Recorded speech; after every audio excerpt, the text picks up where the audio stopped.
लगता है उमेश 7:30 ही चल रही है। समझ में नहीं आ रहा भाई, क्या करूं? गोपाल तू ज्यादा टेंशन मत ले, जोड़िया ना ऊपर वाला ही बनाते हैं। यार सारिका के लिए ना अच्छा रिश्ता ढूंढ रहा हूं, पर मिल ही नहीं रहा।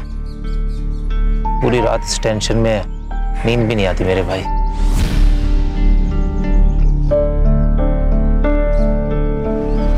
मेरी पहचान का पुणे का एक लड़का है, खुद का घर है, अच्छा कमाता है। तो कहे तो बात चलाता हूँ, तू और सारिका उसे और उसके घर को देखा ना।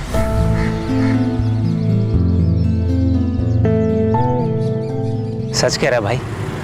भाई मेरे, सारिका मेरे बहन जैसी है, लड़का अच्छा है। तो बस इतना बता कब जाना है, मैं उन्हें इन्फॉर्म कर देता हूँ। मैं पूछ नहीं रहा हूँ, सबको बता रहा हूँ। अगर सब कुछ सही रहा तो इसी महीने तुम्हारी शादी हो जाएगी। लेकिन भैया मुझे ये शादी नहीं करनी है। आपने मेरी मर्जी पूछी एक बार?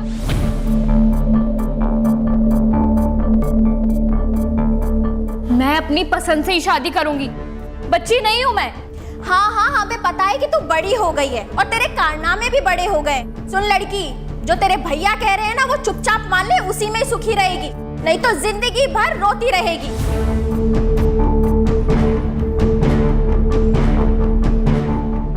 भैया वो समझाती क्यों नहीं हो? कुछ बोलो ना प्लीज।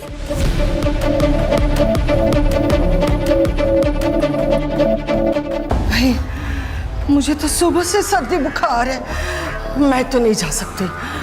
तुम दोनों जाकर सारिका के लिए लड़का देखा, और बेटा तुम्हें जो अच्छा लगता है वो करो, और शादी पक्का करके ही आना। माँ जी आप क्या कह रही हैं? आपकी इतनी तबीयत खराब है, मैं आपको अकेला छोड़कर कैसे जाऊं? एक काम करते हैं, इन दोनों को ही जाने दो। सुनिए जी, आप अपना रिश्ता पक्का करके ही आना। इस नेक काम में देर नहीं होनी चाहिए। हाँ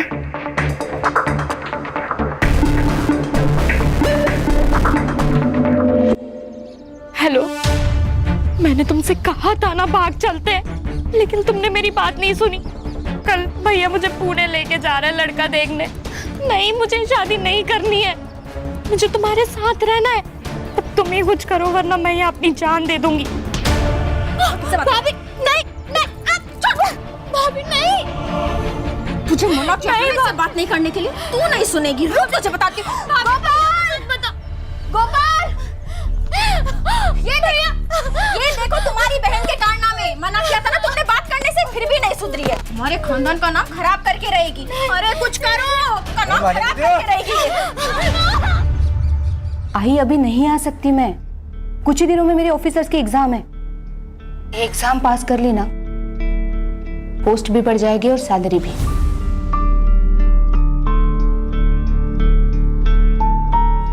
आई सब कुछ भुलाकर मुझे सिर्फ आगे बढ़ना है, नाम कमाना है।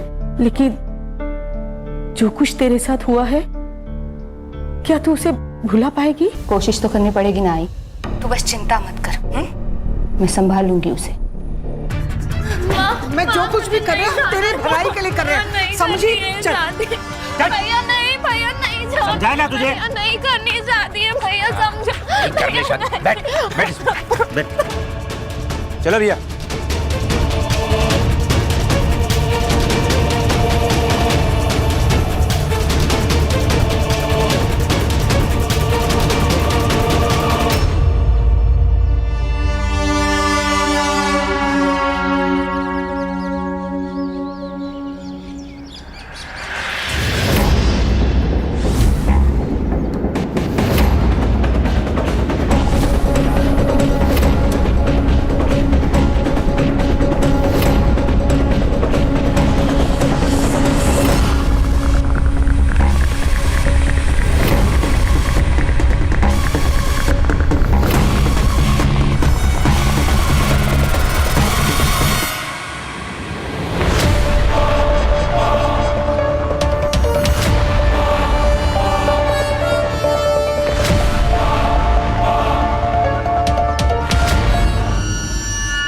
राजू,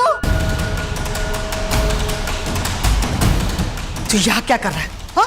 निकल यहाँ से, निकल। माँ ये मेरा भी घर है, अगर हूँ तो आपका बेटा ना माँ। माँ मत बोल मुझे। तेरे जैसा बेटा किसी को ना मिले। दारू, सिगरेट, ड्रग्स सब करता है। ऊपर से तूने वो भी किया जिसे हम किसी को बता नहीं सकते। क्या किया मैंने?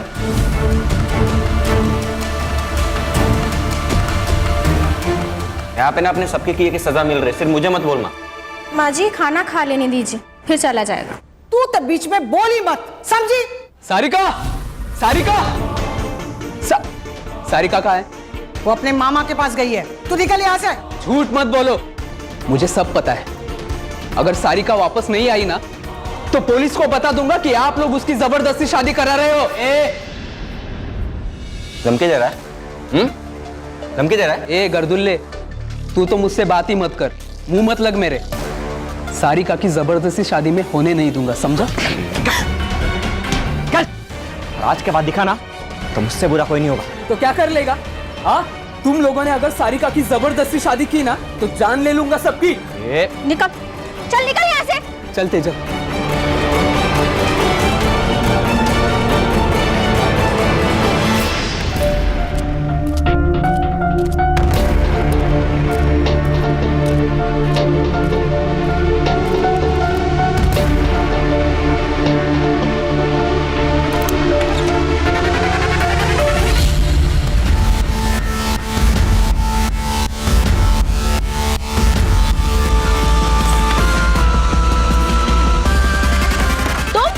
तुम यहाँ क्या कर रहे हो?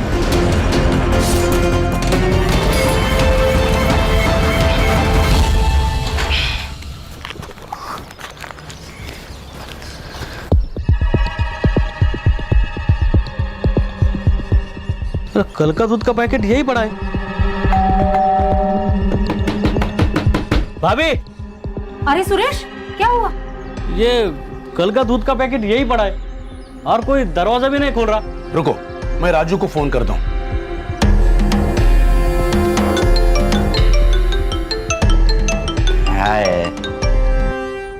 हेलो। अरे राजू, घर में कोई नहीं है क्या? कोई दरवाजा नहीं खोल रहा है। मेरे को क्या मालूम, कहीं गए होंगे। तू फोन रख रहे।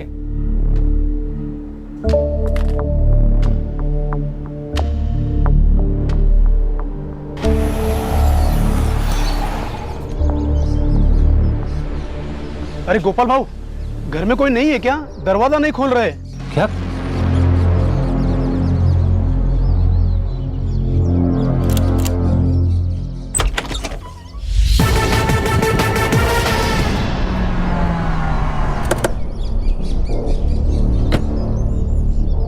आप दोनों बाहर बैठिए जरा प्लीज। सर, चोरी का मामला लग रहा है। कबर्ड खुला है, कोई पैसे गहने कुछ भी नहीं है सर। और शायद ये कातिल घर वालों को जानता है। सर, मुझे लगता है मर्डर का मोटिव कुछ अलग है। ये जो रॉबरी दिखाई जा रही है वो हमारे आंखों में धूल झोंकने के लिए। बहुत बेरहमी से मार रहा है। सर, बॉडी डिकम्पोज होना शुरू हो चुकी है और डेफिनेटली मर्डर को 24 घंटों से ज्यादा हो चुके हैं। Sexual assault? No sir, sir PM report के बाद बातें क्लियर हो जाएंगी। और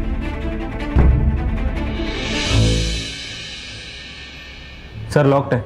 आईटी डिपार्टमेंट को भेज दो, डाटा रिकवर करवा। बॉडी को पीएम के लिए भेज दो। जी सर। उसके बाद में पता चलेगा। सर, ये मेरी बहन है सारिका। फिलहाल ये रॉबरी का केस लग रहा है। हम लोग इन्वेस्टिगेशन शुरू करते हैं। घर से क्या क्या गया है? सर, 3 लाख कैश और कुछ ज्वेलरी। कौन कौन रहता है घर में? सर, मैं, मेरी बहन, मेरी माँ और मेरी बीवी रहते। एक छोटा भाई है, उसको माँ ने घर से निकाल दिया। क्यों? सर, हम मांस मच्छी नहीं खाते। वो सर नॉन वेज, शराब, ड्रग सब लेता है। 4-5 साल पहले वो घर से चला गया था। आता है कभी कभी सर, लेकिन हम में से कोई उससे बात नहीं करता।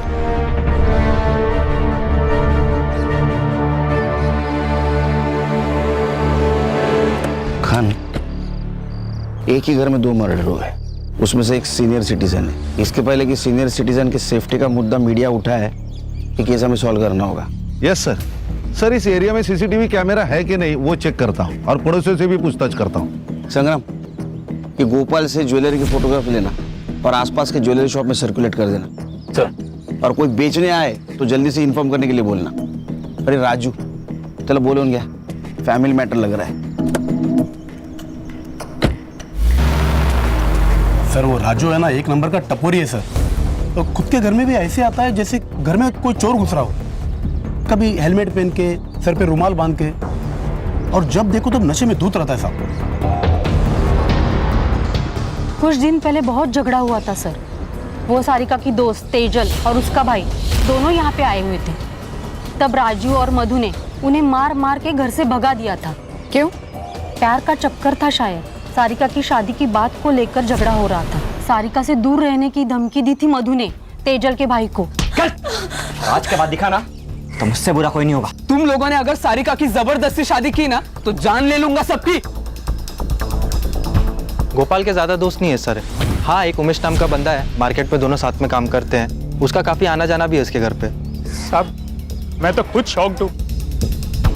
शांति चाची तो माँ जैसी थी। गोपाल तो मेरे भाई से भी बढ़कर है साहब। अब वो पुणे के रिश्ते के बारे में मैंने ही बताया था उसे। मुझे लगा भाभी और चाची साथ में जाएंगे, नहीं तो मैं खुद चेक कर आता ना।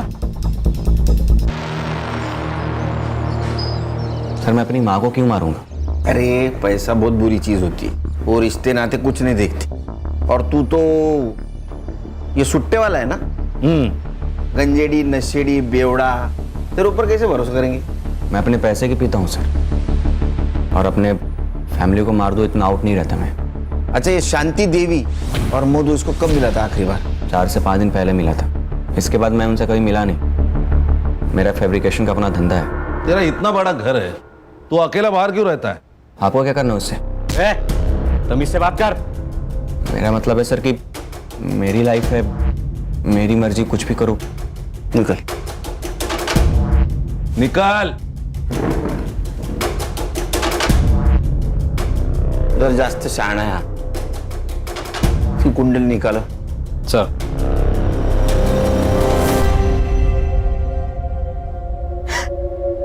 और नहीं छुपा सकती मैं नीना।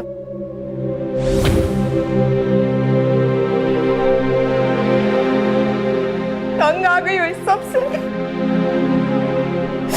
तो क्या सोचा है तूने?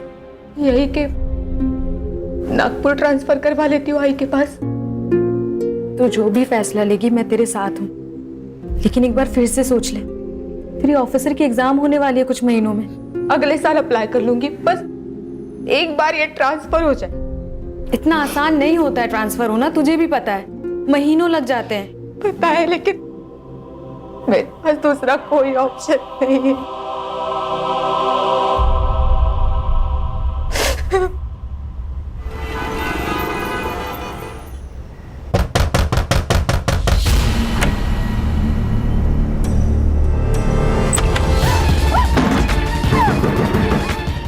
सर मैंने राजू के स्टेटमेंट क्रॉस चेक किए, वो तीनों दिन फैब्रिकेशन की शॉप में ही था। फुटेज भी चेक किए सर। उसने किसी को सुपारी दी होगी, उसके सीडीआर निकालो। सर गोपाल के घर के बाहर कोई सीसीटीवी नहीं है। वो चोरी के गहनों का क्या हुआ? सर उस दिन डिटेल ले नहीं पाया, उनकी हालत बहुत ख़राब थी। डिटेल्स लेता हूँ और सर्कुलेट करता हूँ। देखो गणेश बाबू, चोरी के गहने खरीदी करने वाला भी चोर होता है। अगर तुम्हारे पूछताछ को अच्छी तरह रिस्पॉन्ड नहीं कर रहा होगा तो एग्रेसिवली पूछताछ करो उसकी। Sir excuse me. हाँ काकू। बेटा मेधा कहाँ है? वो तो नागपुर आई है ना। नहीं तो। लेकिन वो तो 2 दिन पहले ही नागपुर के लिए निकल गई है। मुझे लगा वो वहीं होगी, इसीलिए मैंने कॉल नहीं किया। नहीं, वो आने वाली थी, लेकिन फिर उसका फोन आया और उसने कहा कि शाम को उसको कोई जरूरी काम है, तो वो दूसरे दिन आएगी। मुझे नहीं पता इसके बारे में, मैं पता करके बताती हूँ काकू, आप टेंशन मत लीजिए। बेटा जरा जल्दी पता करके बताना मुझे।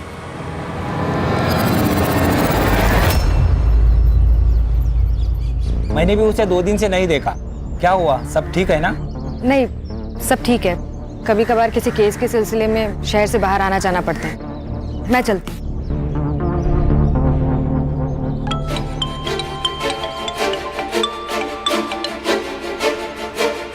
हाँ बोल। मेधा का 2 दिन से पता नहीं चल रहा है। देख, वो जिंदा रही या मर जाए मुझे कोई फर्क नहीं पड़ता, पर सुन, दोबारा मुझे फोन मत करना।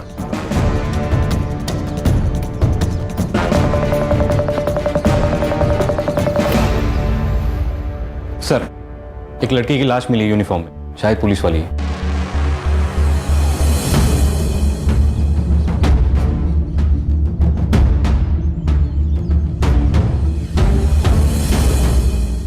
ए चल चलो पीछे हटो।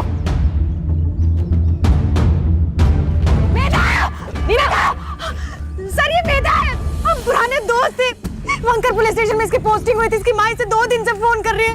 मैं भी इसे ढूंढ रही थी। मेधा संभालो नीना अपने आप को। हर्षा चेक करो। सर एक पुलिस वाले को वर्दी में मार दिया। ये डायरेक्ट अटैक है डिपार्टमेंट पे। इस एरिया में आने जाने वाले हर रास्ते का सीसीटीवी फुटेज कलेक्ट करो। ये कौन है इसे ढूंढ के निकालो। Right sir. मेधा पहले विरार पुलिस स्टेशन में पोस्टेड थी। वहां उसकी मुलाकात कांस्टेबल प्रमोद से हुई और कुछ ही दिनों में उन लोगों ने शादी कर ली। लेकिन जानवर था वो प्रमोद। सर प्रमोद को वायलेंट सेक्स करना पसंद था। डिवोर्स फाइल की थी? हाँ सर, मेधा ने वर्तक नगर पुलिस स्टेशन में आके डिवोर्स फाइल किया था। यहाँ तक कि वर्तक नगर पुलिस स्टेशन में ट्रांसफर भी लिया था, लेकिन वो प्रमोद से बच नहीं पाई। उसे यहाँ भी आकर डराता था, धमकाता था। इसलिए मेधा ये सब छोड़कर नागपुर जाने वाली थी। नीना आइए काकू।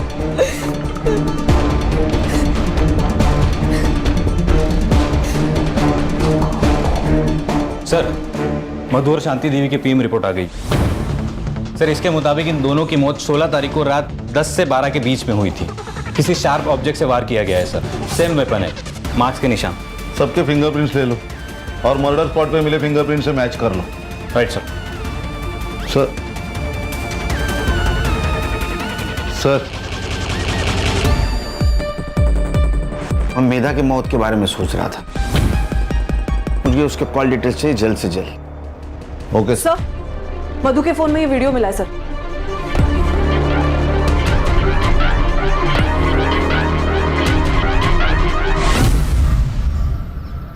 सारिका का किसी के साथ अफेयर चल रहा था? मुझे नहीं पता सर, हमारे कॉलेज का ही कोई लड़का है। दोस्त थी ना तो उसकी? तुझे नहीं पता? मुझे नहीं पता मैडम। अब सच बताओगी या अभी भी झूठ बोलना है? मैं और सारिका एक दूसरे से बहुत प्यार करते, लेकिन हम जानते थे कि हमारे प्यार को कोई नहीं समझ पाएगा। इसलिए हम दोनों ने एग्जाम्स के बाद कॉलेज से भाग जाने का प्लान किया। लेकिन उसके पहले ही हमारे परिवार वालों को पता चल गया और उसके बाद उसे लड़का दिखाने के लिए पुणे भी लेके गए। ये चोट कैसे लगी? मधु ने मारा, इसलिए तूने और तेरे भाई ने मिलकर उसको मार दिया? नहीं सर, मैं और सारिका एक दूसरे से प्यार करते हैं। एक दूसरे के लिए हम जान दे सकते हैं, लेकिन किसी की जान नहीं ले सकते। पिछले 4-5 दिन कहाँ थी तुम? मैं कैफे रुद्रांश में काम करती हूँ। सुबह से शाम वहीं रहती हूँ। ठीक है जाओ, जरूरत पड़ी तो फिर से बुलाऊंगा। जी सर।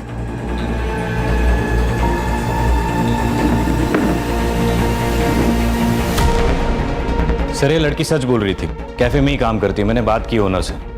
लेकिन इसके ऊपर भरोसा नहीं रख सकते संग्राम, क्योंकि सारिका के घर वाले इन दोनों को मिलने नहीं दे रहे थे। वो वीडियो भी उनके हाथ लग चुकी थी और वो सारिका के लिए लड़का भी देख रहे थे।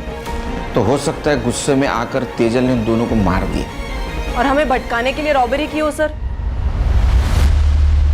सर मेधा के सीडीआर के हिसाब से उसकी माँ प्रमोद, नीना, इसके अलावा वर्तक नगर पुलिस स्टेशन का दीपक शिंदे उसके साथ बातें होती थी। उसके हमने चार्ट रिकवर किए, ये रहे।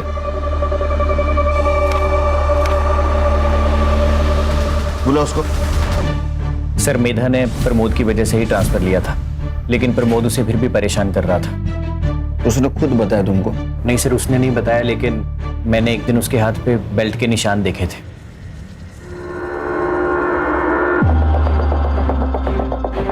मेधा, ये सब क्या है? छुपाने की जरूरत नहीं है, सच सच बताओ। वो वापस आ गया है, अभी भी मारता है मुझे। कहता है जब तक डिवोर्स नहीं हो जाता मैं उसी की बीवी रहूंगी। सर मेधा कंप्लेन करने से डरती थी और उसने मुझे भी चुप रहने के लिए कहा था। तब सर नीना ने कहा कि उसे नीना कौन? सर नीना काणेकर। सर आप ही के पुलिस स्टेशन में कांस्टेबल है। सर उसने कहा कि थाने डिस्ट्रिक्ट कलेक्टर मिलिंद सुरभि से मिलना चाहिए क्योंकि उन्होंने ऐसे बहुत सारे केसेस सॉल्व किए हैं। तो सर मेधा उनसे मिलने के लिए गई थी। मेधा से प्यार करते थे तुम? हाँ सर, मैं दिल से प्यार करता था उसे। मेधा, आई लव यू। इससे बेहतर दिन नहीं मिलता मुझे, इसीलिए तुम्हें प्रपोज कर रहा हूँ आज। सारे मर्द एक जैसे होते हो ना, तुम लोगों को बस एक ही चीज चाहिए। मेधा देखो, तुम गलत सोच रही हो। मैंने तो सिर्फ अपनी फीलिंग बताई है।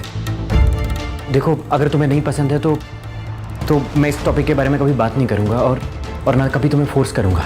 I promise. Sorry sorry Deepak, actually आजकल मेरे साथ हर कोई बस यही कर रहा है तो मैंने। कौन? प्रमोद?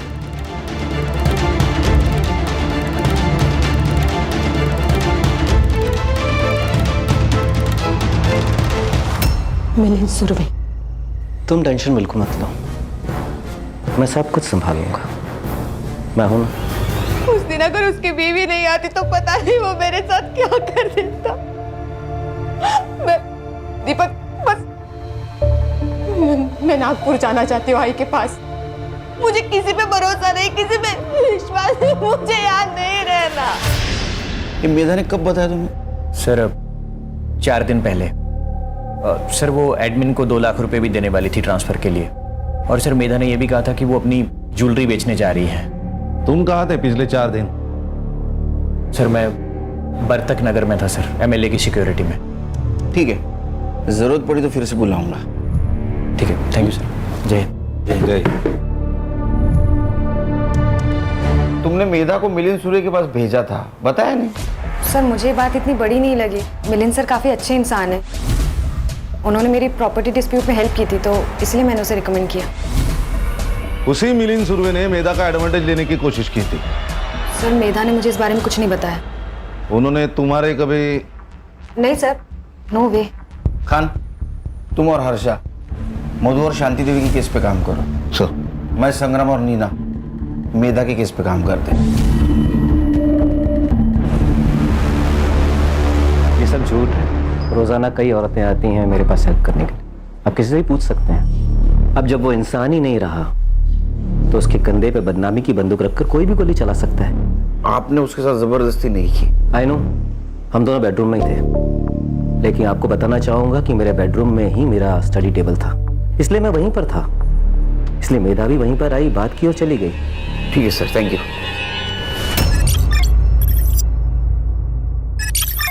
सर मैंने सबके रिपोर्ट्स चेक किए, कुछ सस्पिशियस तो नहीं लग रहा सिवाय इस एक कनेक्शन के। सर इन दोनों के बीच काफी कांटेक्ट हुआ है सर, और इनके सोशल मीडिया चैट्स भी है।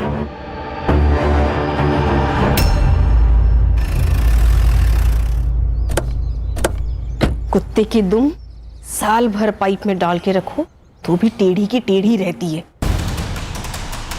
ये मिलिंद कुत्ते की दुम है सर। खूबसूरत जवान लड़की को देखते ही कि उस पर अपनी बुरी नजर डालना शुरू कर देता है। वो मेघा, वो अक्सर हमारे घर आया करती थी, खासकर तब जब मैं घर पे नहीं होती थी। मेधा, हर रिश्ते को एक मौका देना होता है। तुम भी अपने रिश्ते को एक मौका दो। जानो प्रमोद क्या चाहता है। लेकिन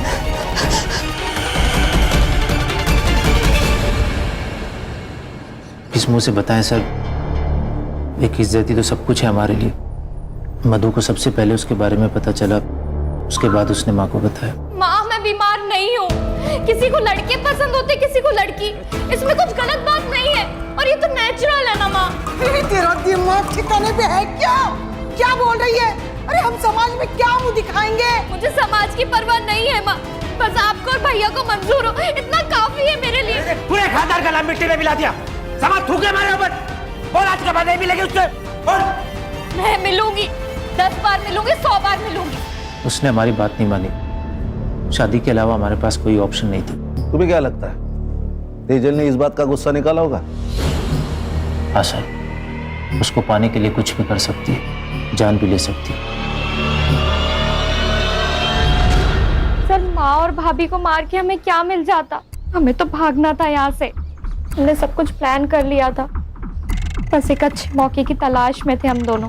और वो मौका तुम्हें शांति देवी और मधु की वजह से नहीं मिल रहा था, इसलिए तुमने और उसने मिलके उन दोनों को मार दिया। लेकिन आप मुझ पे क्यों शक कर रहे हैं? आप जाके गोपाल भैया से पूछताछ करिए ना, उन्होंने ही मारा होगा उन दोनों को। लेकिन वो तो तुम्हारे साथ था ना?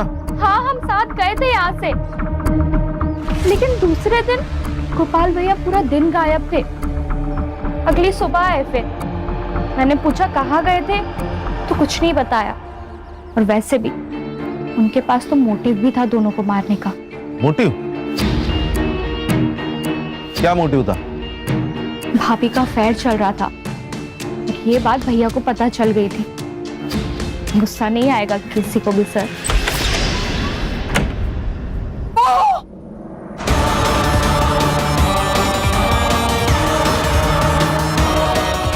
ये सब क्या नाटक लगा है तुम लोगों ने? मुझे शर्म नहीं आई ये सब करते हुए? बताओ बताओ गोपाल को ये सब तू करना चाहिए? बता दो, डरती नहीं हूँ उससे।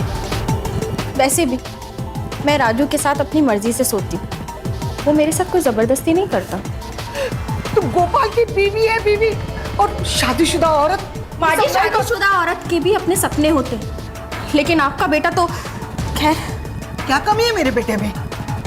आप खुद ही जाके उससे पूछ लो ना। फिर बहुत ज्यादा झगड़ा हुआ उस दिन माँ और भाभी के बीच, इसलिए इसी गुस्से में बदला लेने के लिए मेरे कमरे में एक मोबाइल छुपा दिया और फिर वीडियो निकाल लिया, ताकि सबका ध्यान वहां से भटक के मेरे ऊपर आ जाए। वो वीडियो देख के माँ तो चुप रही, तभी शायद गोपाल भैया को कुछ नहीं बताया।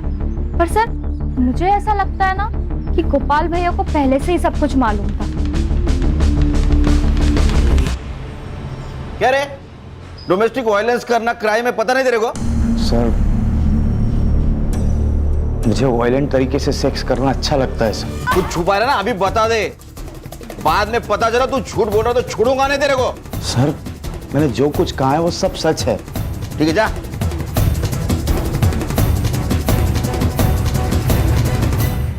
सर, 16 तारीख को गोपाल की सेलफोन लोकेशन पुणे के किसी आउटस्कर्ट्स एरिया में थी। वहां ठीक 12 बजे उसका फोन स्विच ऑफ हुआ और उसके एग्जैक्टली 24 घंटे बाद उसका फोन स्विच ऑन हुआ। यह बात तो तय है सर कि वो पुणे में नहीं था 16 तारीख को। वो गोपाल को लेके आ।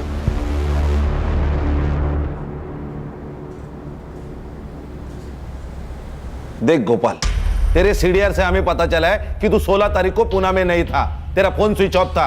कहाँ गायब हुआ था?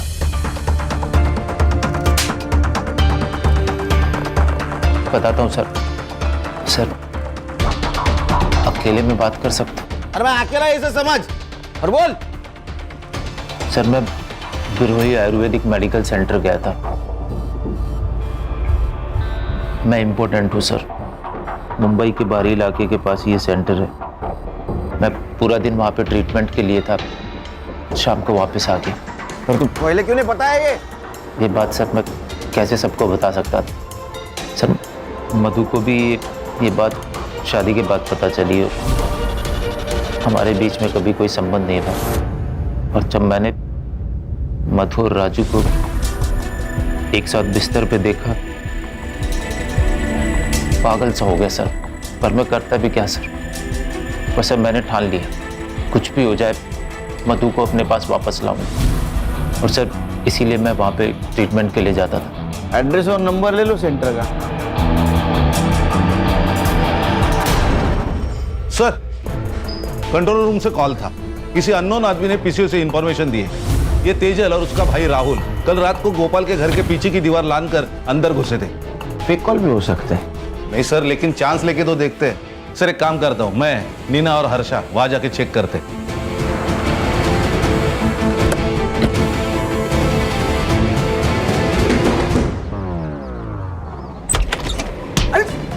क्या? अरे आप लोग बैठ बैठ। एक बात बता, 16 तारीख को तू और तेरी बहन गोपाल के घर में क्यों घुसे थे? सर हम लोग तुझसे पूछा क्या?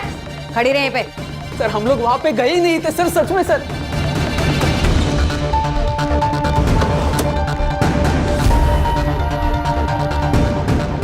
सर आप भरोसा कीजिए, हम कहीं नहीं गए थे उस दिन। तो फिर ये सब ज्वेलरी कहाँ से मिली? हाँ, ये कहाँ से मिला आपको?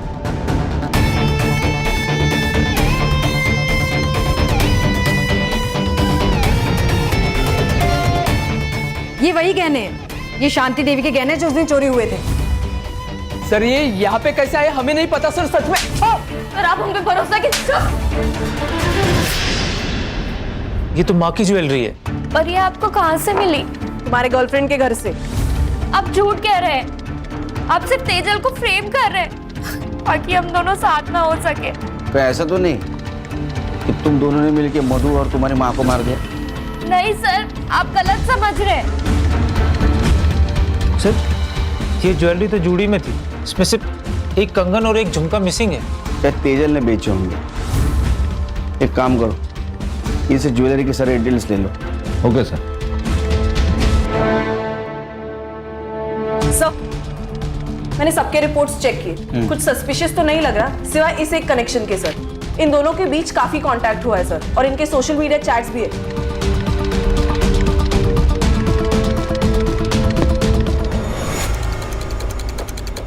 कॉल डिटेल्स और चैट डिटेल्स मिलिंद के साथ अफेयर चल रहा था ना तुम्हारा 1 साल से?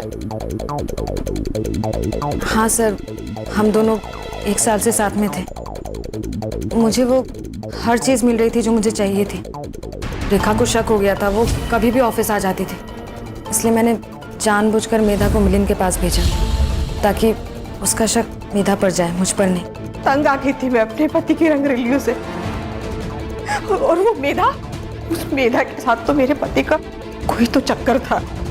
इसलिए प्लान बनाया ना आपने? ये हिस्ट्री शीटर सनी एड़ा के नंबर पे बात की क्यों?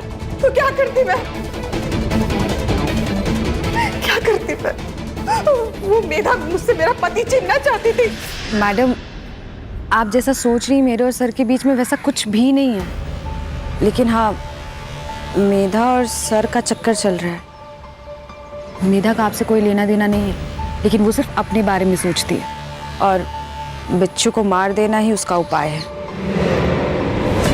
आप इसे कॉल करिए, यह आदमी आपकी शादी टूटने से बचा सकता है। तुमने मेधा को मारने की सुपारी दी थी? हाँ दी थी, 50,000 एडवांस, और डेड बॉडी की फोटो मिलने के बाद बाकी के बचे हुए।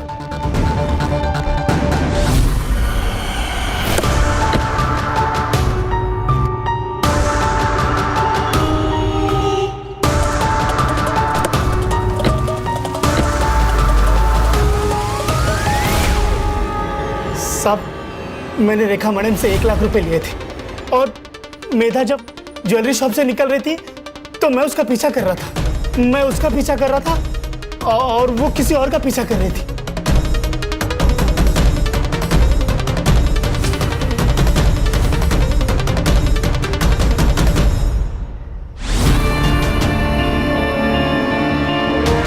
रेखा मैडम को दे दिया, मेरा पैसा मुझे मिल गया। वो कैप वाले आदमी का चेहरा देखा था क्या? साहब कैप पहना था ना, तो चेहरा नहीं दिखा। संग्राम उसको लेके जा। अगर ये सनी सच बोल रहा है तो मेधा जरूर किसी ज्वेलरी शॉप में गई थी। पता करो। सर मैं बिरोई मेडिकल सेंटर भी गई थी। गोपाल सच कह रहा है सर, 16 तारीख को वो पूरा दिन वहीं पर था, 17 को सुबह वो वहां से निकला। सर मुझे लगता है हम लोग डेड एंड पे आ गए। मैंने सबके रिकॉर्ड चेक किए, बैंक ट्रांजैक्शन डिटेल्स भी चेक किए, एलिबाई भी परफेक्ट है। मुझे लगता है इस केस में हमसे कुछ ना कुछ तो छूट रहा है। सर मैंने ज्वेलरीज के फोटो सारे शॉप में दिखाए। अब ये बहुत बोलना, किसी ने पहचाना नहीं? सर पहचाने, महेश ज्वेलर्स में, और उसके पास मेधा के बारे में भी इंफॉर्मेशन है सर। सर मेधा मैडम यहाँ उनकी ज्वेलरी बेचने आई थी, लेकिन उनके पहले ना एक आदमी भी आया था ज्वेलरी बेचने, बहुत जल्दी में था। सीसीटीवी फुटेज निकाल के रखा है ना? हाँ है ना सर, जैसे आपका फोन आया ने मैंने तुरंत निकाल के रखा। ये देखिए सर। दिखाए।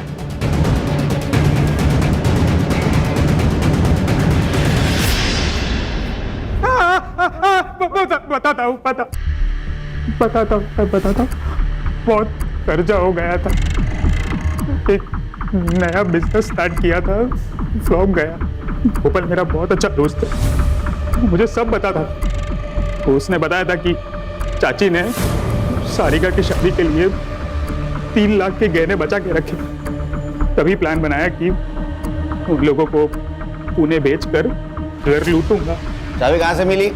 सब जो बिजनेस फ्लॉप गया ना, वो ताले चाबी का बिजनेस था। होशियार निकला। मैं गोपाल के घर की चाबी की डुप्लीकेट की बनाने के लिए रात को उसके घर गया था और वहीं बैठ के मैंने चाबी बनाई।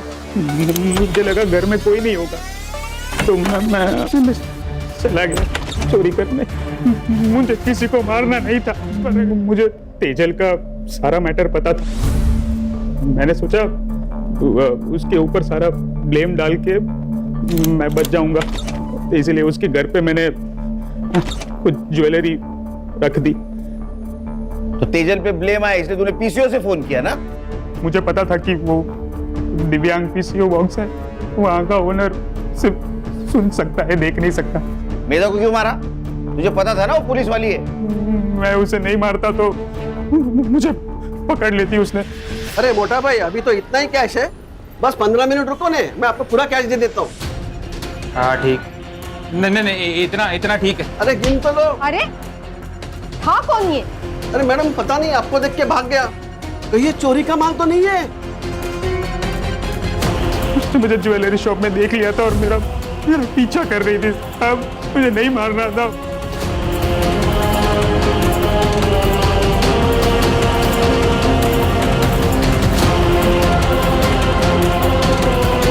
मधु और शांति देवी के साथ साथ एक पुलिस वाली को भी मारा है, वो भी ड्यूटी पे थी उसको। तो यहाँ भी पीटेगा, अंदर भी पीटेगा, समझा? ले जाओ इसको। आराम करो।